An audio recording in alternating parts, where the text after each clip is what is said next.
It's on. Well, welcome everybody. Today, we are talking about exiting without regret. Most business owners wait too long to think about their exit and then scramble when it's too late and they want to retire. So, today we have a guest, and he is going to talk to us about planning that transition the right way. His name is Len Bruskiewitz, and I'm hoping that I did not butcher your name. Very close, very close. Oh, okay. I'll let you I'll let you correct that when you introduce yourself. And thank you for being here with us today. And we're going to get started. Oh, and by the way, before we jump into it, be sure to share this with some business colleagues of yours who want to retire the right way. All right, let's jump into it. Hi, Len. Hi, Nate. Hello, hello, hello. Yes. Hello. Hello, Len. Welcome, welcome. Thank you. It's great to Um, be here. awesome. Len, why don't you let's get warmed up here a little bit and tell us a little bit about what you are. I know you have a pretty extensive history here. Not to, I'm not saying that you're old or anything, but It's okay. you're experienced in the business world. You've seen some things. You worked for some very big companies. Tell us a little bit about yourself and your background a little bit. Yeah. So it really starts. I grew up in a family business, which I think had a lot to do with how I'm wired. Both sets of my grandparents started businesses when they emigrated to the US. So I have that history. But I Hmm. actually grew up in a business, and it really, taught me a lot of things about what's important to business owners, and just what they're trying to do, and how uh, difficult it is to balance your life with your business. um, so that was my upbringing, and then right out of college I ended up working for a big technology company. And what it taught me was I didn't really enjoy the enterprise world, right? So my next role was with a company that, and basically all my roles after that were with companies that served small businesses. So some names, I was at Intuit, I was at Constant Contact, in email marketing. I was at Grasshopper, the virtual phone service for small businesses, and then I was at a website startup that built websites for restaurants. So just a lot of my career, almost entirely, was based on serving small businesses. So I got to interact with thousands of them over time. And again, I kept hearing these patterns coming back and, going back and forth about how challenging it was to run a small business, and some of the things that you guys do, right? How do I grow the right way? And how do I make my life easier? And so uh, I ended up leaving corporate and decided to get into business coaching. Again, my passion was around the small business space, so that's where I started. And ultimately, uh, focused on exit planning because of an early client. I had a client who was a 72-year-old woman who had run a very successful retail business with her husband for over 50 years. And he died, unfortunately, and she was involved in the business, but was really concerned about preserving her legacy and her husband's legacy, and just didn't know what her options were. So, we talked through those options. She came up with a plan to have pass it along to a family member, and now that is implementing that plan. And the beauty for me was when I first started talking to her, she said, "Len, I can't sleep at night because I don't know what's going to happen to my business." And after we had worked out that plan, she said, you know, "Now I can sleep. I know what's going to happen to the business." And I was like, poof, wow, I think I found my why. And so that's how I got to where I am today. Didn't start out with this focus, but um, firmly entrenched in this now, and I get a great sense of enjoyment out of helping business owners. Wow, that is quite a tale. I appreciate that. So, what would you say is the most common misconception you hear from business owners about exiting? Yeah, it's going to be a simple one. They think they can snap their fingers and be ready. So Mm, it's really just misunderstanding how long it takes to really go through the process. And the other piece to this is, most business owners start one business and exit one business in their lifetime. So they don't get a lot of repetition at doing this. So Mm. they just don't understand all the steps that need to happen. So that, but it's really, to answer your question succinctly, they don't plan enough time before their exit. Mm. Okay, so what's the right time then? I I am a firm proponent of 3 to 5 years in advance of the transition. Even earlier is better. The goal here, and I don't want to get too much into the detail, but there are certain pieces of this that just take a long time that you can't fix overnight. For example, there are beneficial tax treatments to setting up your company in certain ways. Many of those you can't implement and then take advantage of overnight. Some of them have a kind of a long gestation period to them. I'll give another example on the downside. If you've got some bad accounting, maybe some things weren't done so well, um, that takes time before those can be, forgotten, if you will. So, yeah. And just really simply, many times from the time you decide to list your company to when it sells is 12 to 18 months. So Hmm. you've got that time period already built in. So there are a lot of things that add up, and I like to say 3 to 5 years in advance. Even longer is better because getting ready and staying ready are two different things. Getting ready can be, kind of complicated. Staying ready is much easier, right? Once you've got systems and processes set up, those are much easier to maintain than to build. Nice. Is there a time or do you have a story when someone waited too long and it caused some adverse consequences? Yeah, absolutely. So, not a client of mine, to be clear. This was a friend of mine's father who ran a very successful solo law practice for 12 years, had a stable group of clients, was running a nice business. Unfortunately, he got sick and passed away. And I talked to like 30 seconds ago about bad accounting. He had a bookkeeper who um, was unfortunately in the later stages of dementia and just didn't do a great job with his accounting. He passed away before letting his family know about passwords, about process, about documents. So this was a thriving business, a thriving legal practice, doing several $100,000 a year in revenue. Not only did the family not get any benefit from that business, but it actually ended up costing them about $75,000 in forensic accounting and legal work just to figure out who did he owe money to, who owed him money, and just trying to, figure out what was going on. So that's a real, kind of a horror story, to be honest with you, Yeah. Yeah. about what can happen if you don't think about this. So I think it was so simple, here are my passwords here, or here's how to access my information. Here's the latest in what's going on with the business. None of that was done. And so it really turned into a nightmare for his family. Hmm. Wow. So, okay, some of the things that we talk about regularly on this channel, and one of the things is value, building value in your business.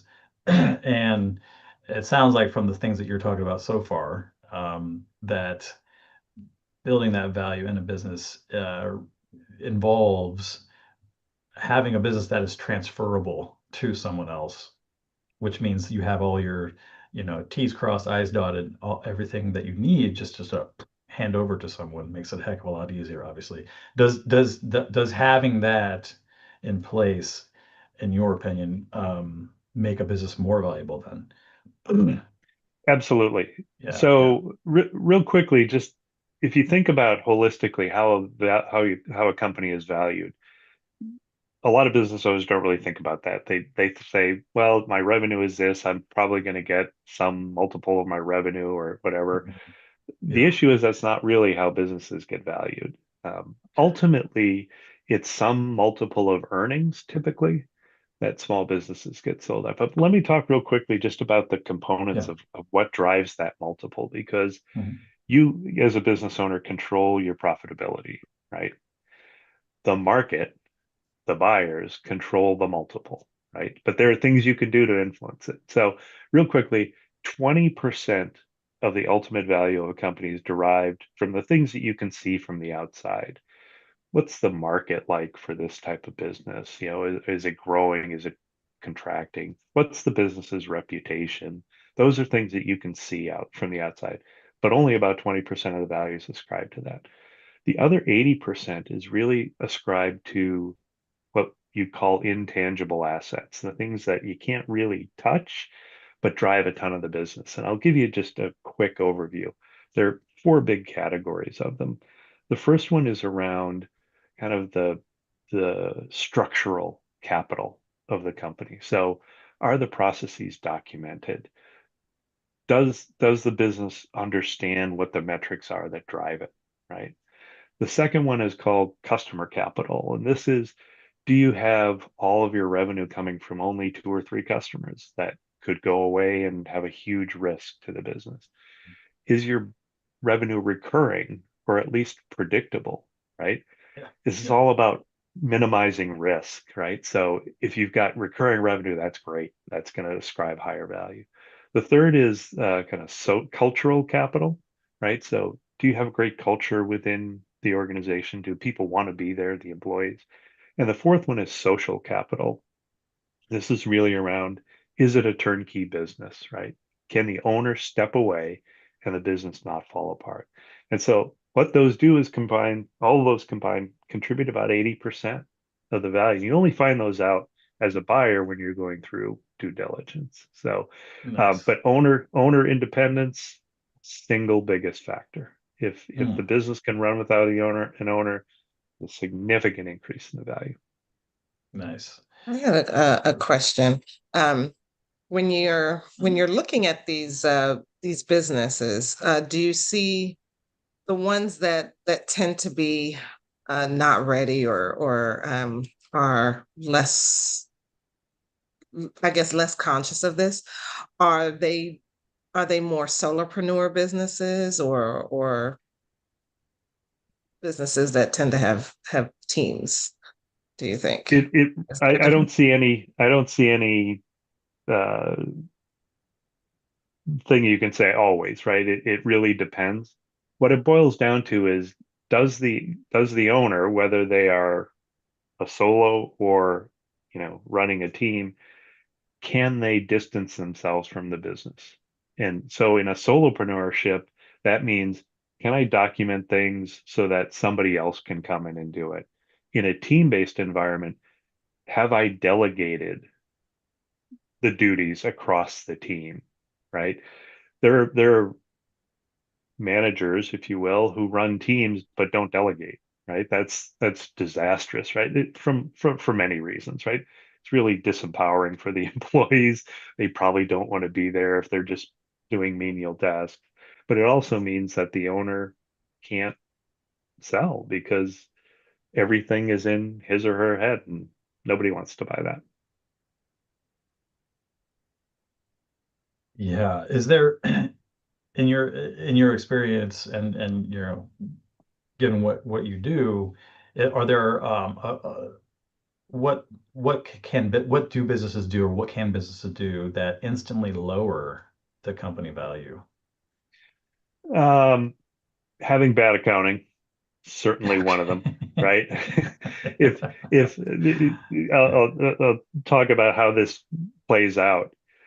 When I sit down with a prospect or a client and I start to go through their financial statements and they say, "Well, what you need to understand is," I know that's not a good sign, right? If they have to Mm, start explaining, well, this doesn't, I know it says this, but that's not really, that's a killer, right? mhm. No, no, because as soon as you start that conversation, it just lowers your trust in the financials.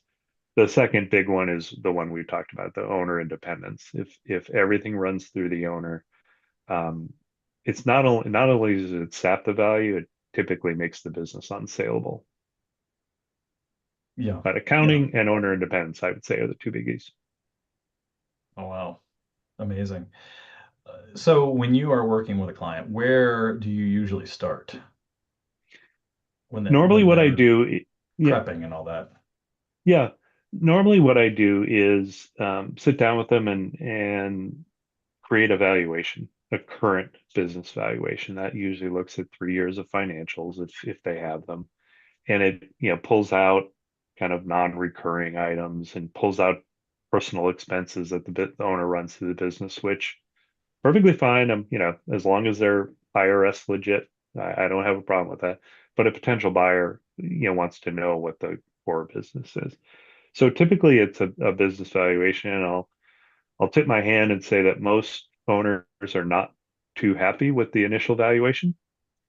But it sets a baseline, and it also says, okay, now we can work from here. So that's the first piece. And then on top of that, the next step is I go through a list of about 40 items that either add or detract from the value of the business. And I walk through those. Those are things like, how concentrated is your revenue? What are your processes? What is your brand worth? Do you have any pending litigation against you? Those kinds of things. And I rank all of those: red, yellow, green. And then I deliver basically a report saying these are the things you need to work on the most, right? The reds and then the yellows and the greens. And at the same time, I basically say, what are your goals? I do a lot about goal setting, right? And it's not Mhm. just for the business, it's also what do you want to do next personally? And then personally, financially, what do you need in order to afford your lifestyle that you want? So that's typically how I get going. Yeah.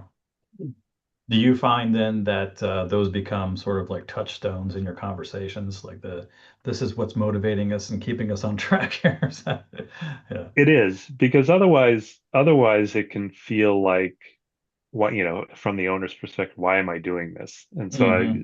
I tend to tie this back. Hey, your goal is that you want to move the valuation from here to here.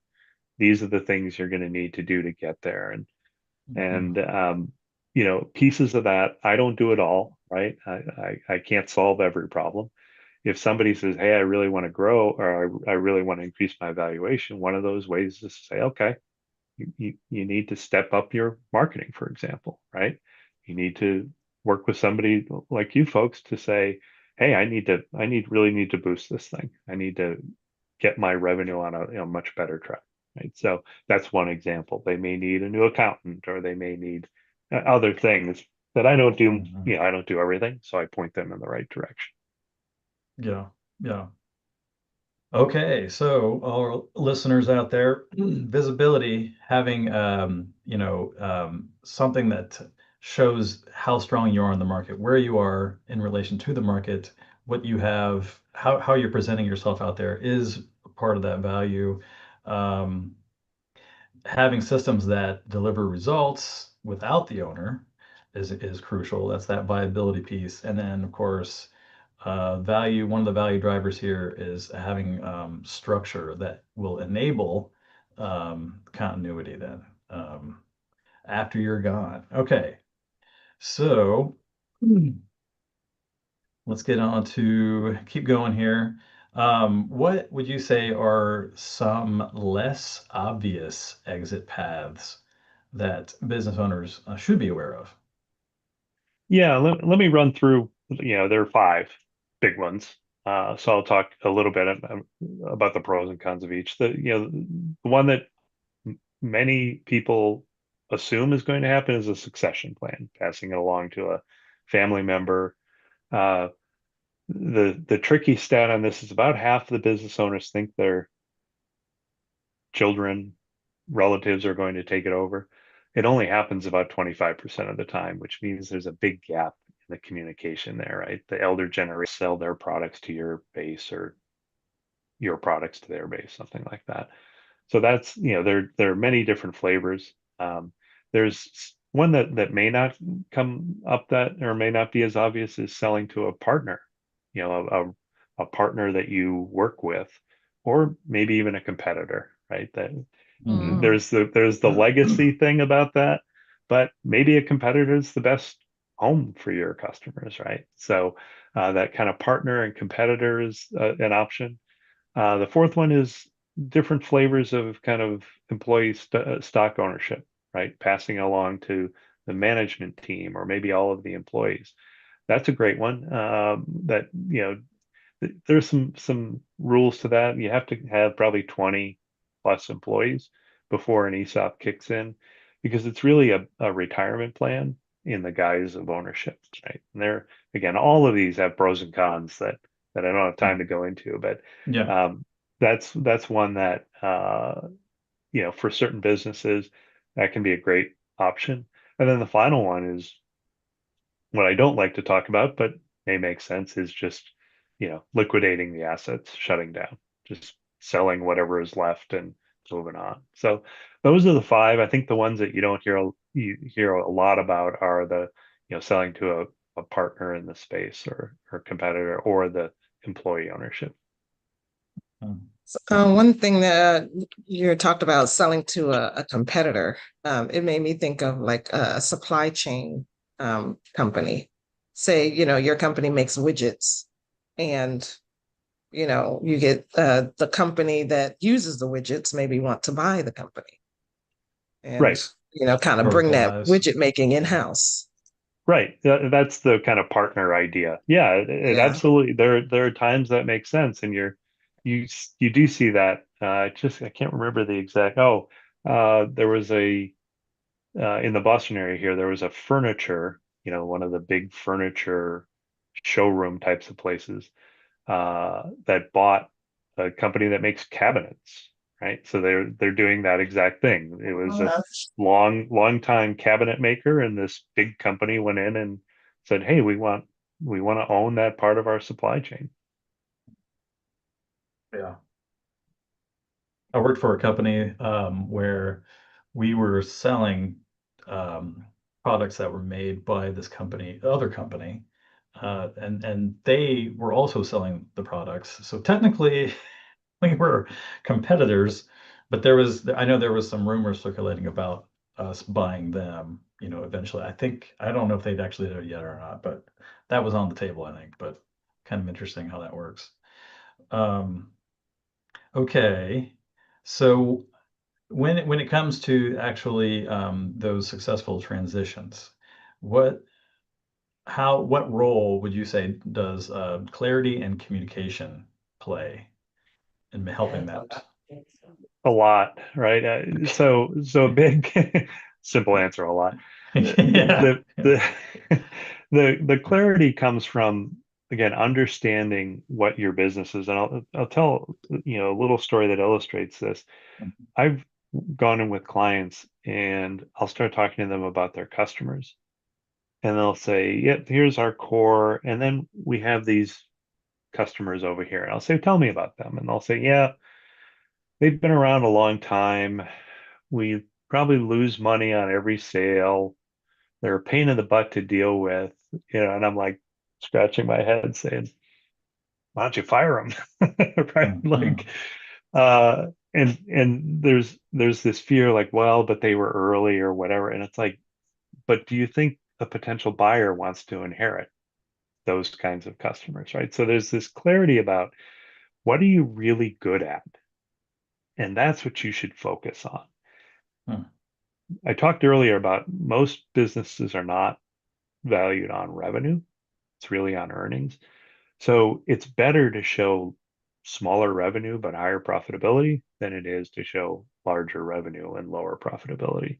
And again, you're trying to package something up that somebody's going to be really excited about buying. And so that's the clarity piece. The communication piece, I'll talk about that in a little different light. This is one of the biggest struggles that I have with clients, is when do they tell their employees that they're thinking about exiting?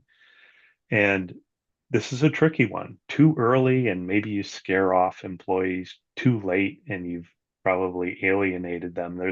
There's really, this is one that there's no great answer, but I always lean toward the earlier the better, because you want your employees to to know what's going on.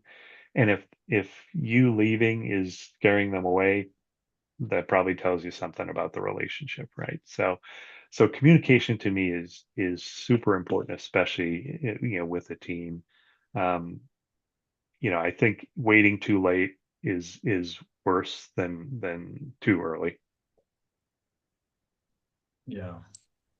Yeah, they always say it's better to over communicate than to under communicate, right?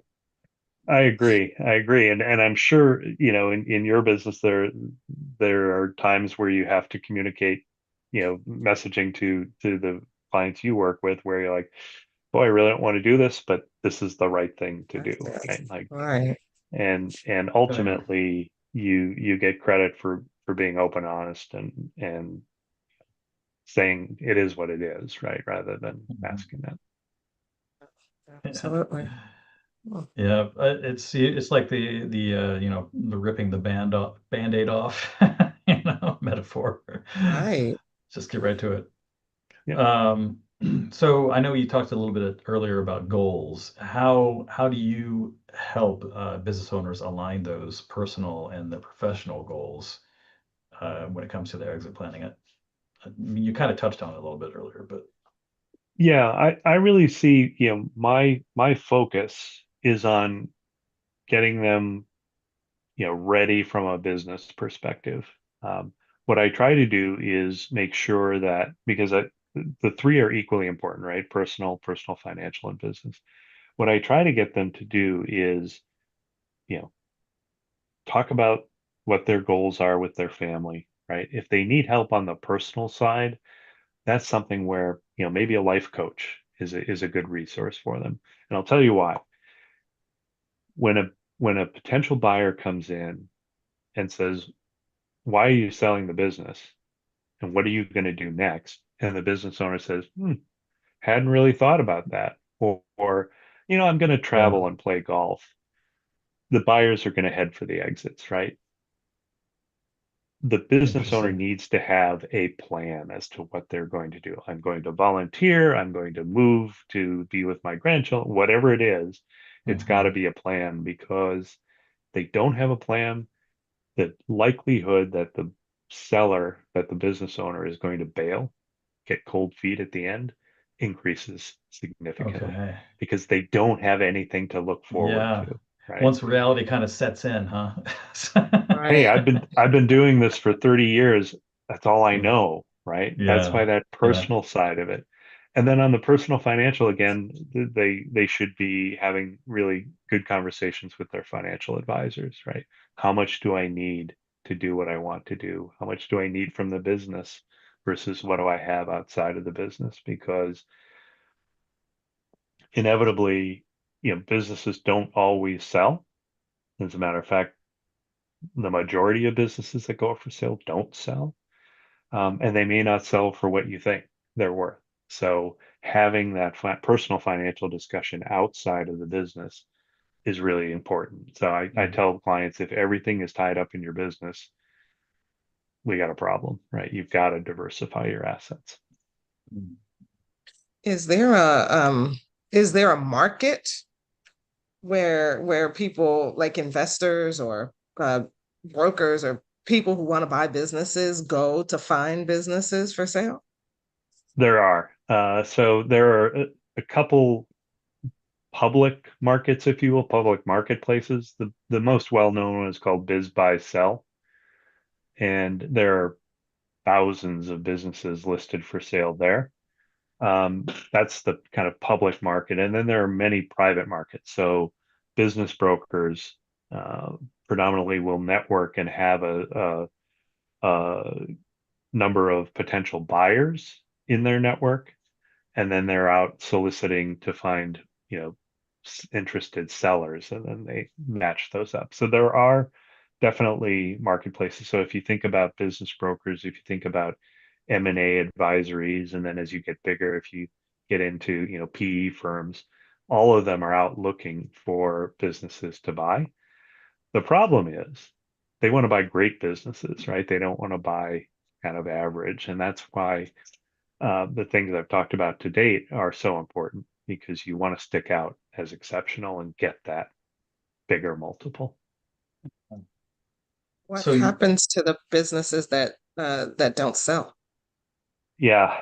A couple things. One is the owners continue to run them because there's no other choice.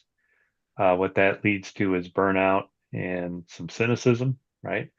Um, Secondly, they just shut them down. You know, they just say, I'm done. And you're to that fire sale, I'll sell the, I'll sell the assets I have and be done.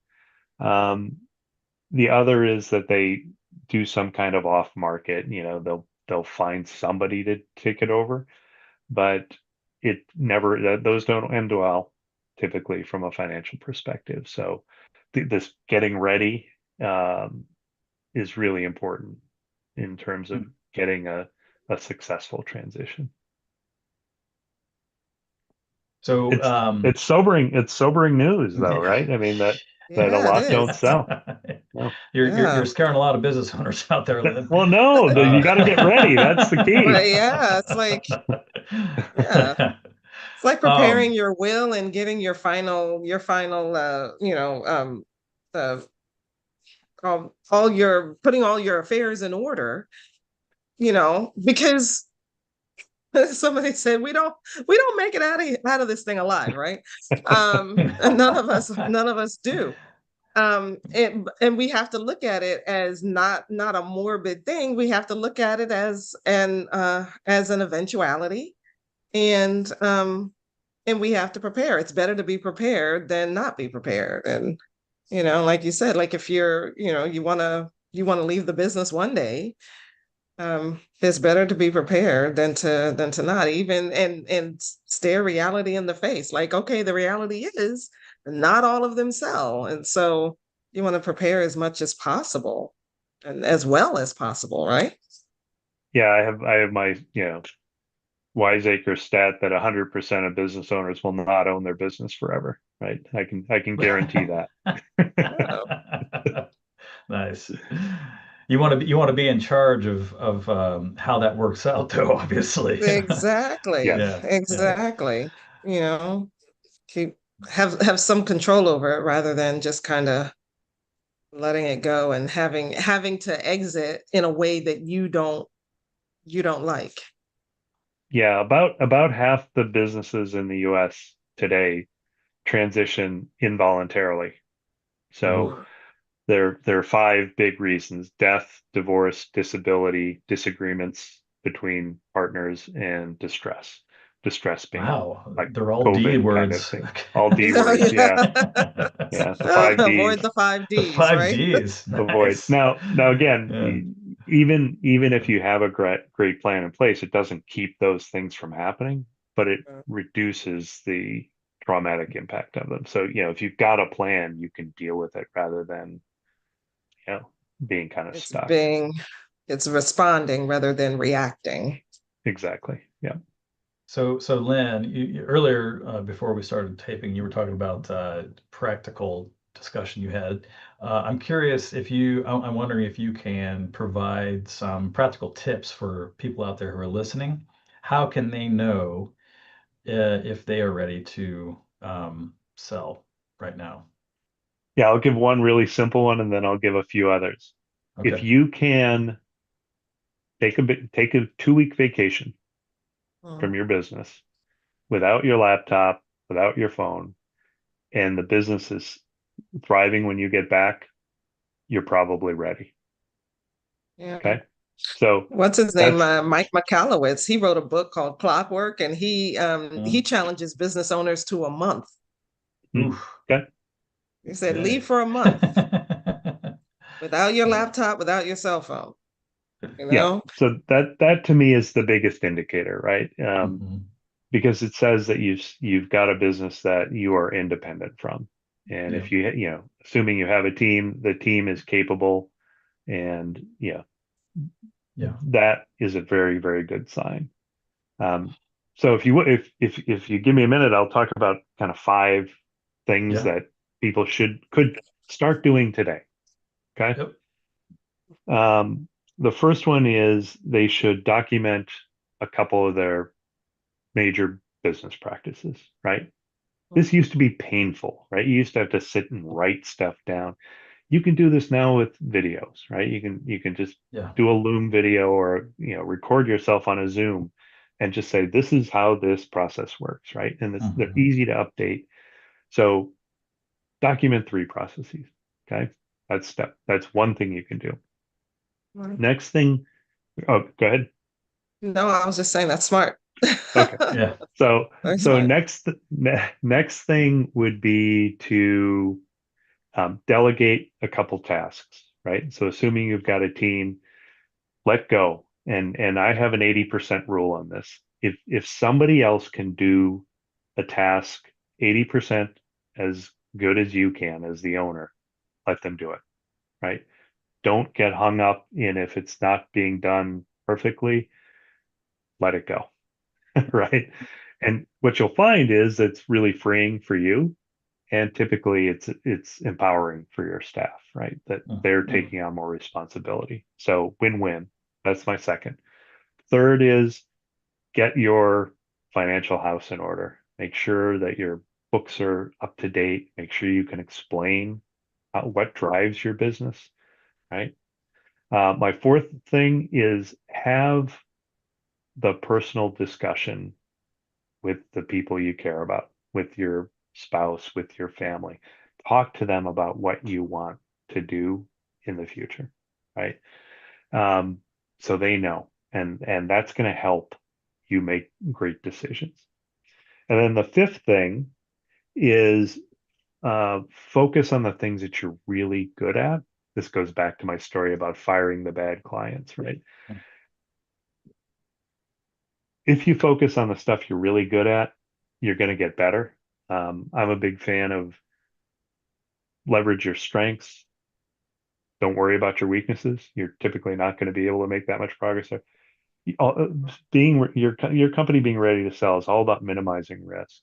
So if you focus on the things that you're really good at, you're going to minimize the risk because you're not going to be doing stuff that's on the margins.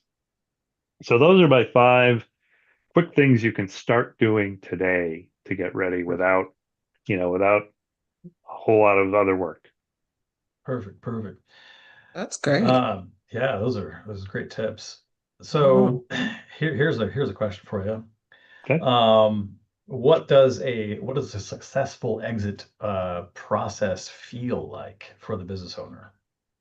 Yeah, it feels great. So one of the pieces that I need to remind people about is, as much as exit planning sounds like it has a beginning and an end with nothing in between of benefit, that's not true. There are really some short term, medium term, and longer term perks outside of the actual exit. So I've given a few hints at this. If you're delegating tasks to your team, your stress level goes down. You're probably Hmm. not working as much, right? If you're focusing on the things you're really good at, your profitability is probably going up, right? You're getting rid of those things on the edge, right? So your stress level is down. You're probably taking more time away, which is making you more energized. You're making more money. So those are the short, medium benefits to you as the owner outside of whatever happens in terms of the increased valuation, which will come from each of those other components. So it's not just I'm doing this for the exit. It's some really great stuff that gets you that you get to enjoy along the way. It's almost like being a psychotherapist for business owners in some ways. You're Yeah, I was solving gonna some mention some that. deep Like you must problems be a here. therapist, Yeah. a life coach, a mindset coach, kind of all wrapped into one. Wow. Yeah. Yeah, I've had clients say thanks for the therapy session. Yeah. Yeah. You're checking a lot of boxes there. Okay. Nice. I'm not authorized to give medical advice. Yeah. Yeah. Understood. Okay. So how about a story of a smooth transition, a smooth Yeah, process? this is really timely. So, quick story. This is a guy I know. I actually play hockey with him. Um, and when I met him, he owned two businesses, And we play hockey at 6:30 in the morning. He would bring his phone onto the bench for a Oh, 6:30, oh, and he would jeez. be checking it and texting between periods, between shifts.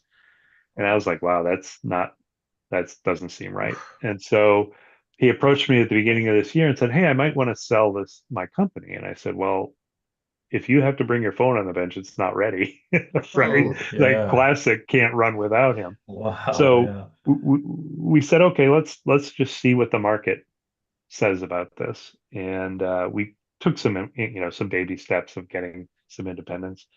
But he ended up having about 10 or 12 people interested in buying the company for significantly higher than the valuation, um, because he had a great, he had the underpinnings of his business were really good. And as much as it was dependent on him, he could he could chart the path to transition to somebody else. Hmm. And so, on August, at the end of August, he sold his company. He now no longer brings his phone on the bench, which I see as a huge win. And Yeah. he's successfully transitioned the business to a new owner. So what was missing was the owner independence, but a lot of the other pieces were there, Hmm. and he was able to do this very hands-on transition. It would have been great if he'd have been able to say, here's Hmm. everything documented, knock yourself Yeah. out. He couldn't do that, but he was Hmm. able to do that over a short period of time. So Yeah. huge success story for Fantastic. me. Nice. Nice. Now you can focus on hockey, huh? Or his What other really business, matters? right? Yeah. Oh, okay. Um, are you, so Lynn, as part of your process, are you helping people to document things and process things, or like their processes and that, or is that something that you do, or? I don't get intimately involved in it. What I'm trying to do is basically say, all right, what are the things, that need to be documented, just doing check-ins there, but I'm Gotcha. not typically spending that much time Yeah. in the works of the business. Yeah.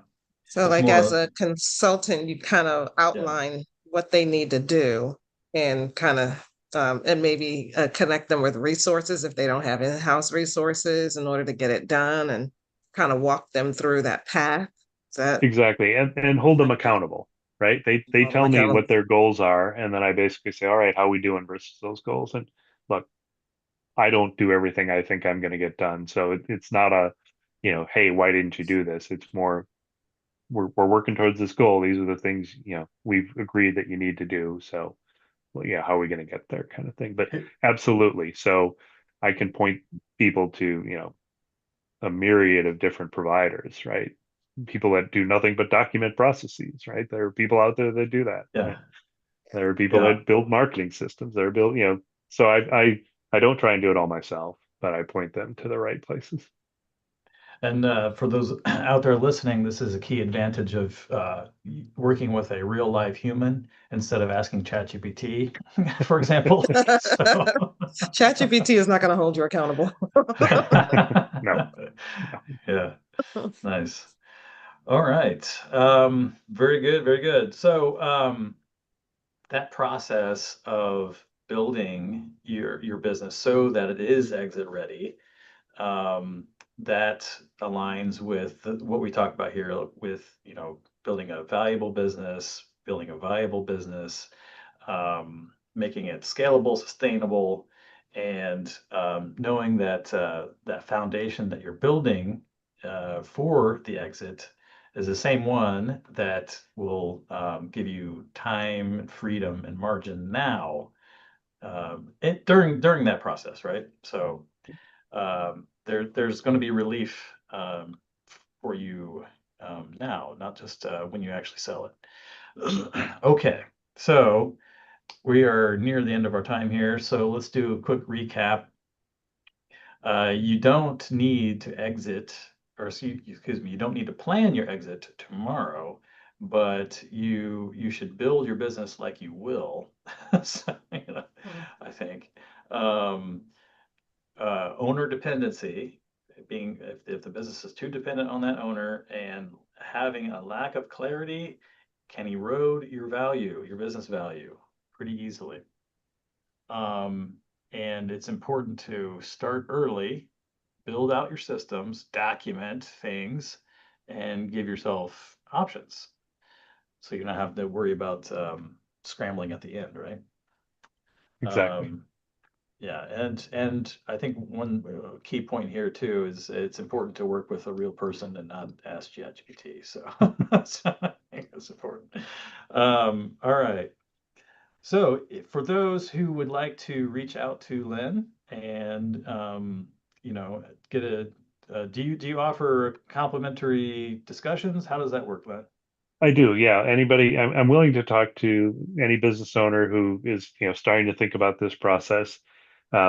There's complimentary, initial sessions, just to make sure we're a good fit for each other. And so even if it ultimately is not a great fit, I'm going to try and, educate you on what you need to be doing, whether it's with me or, with somebody else.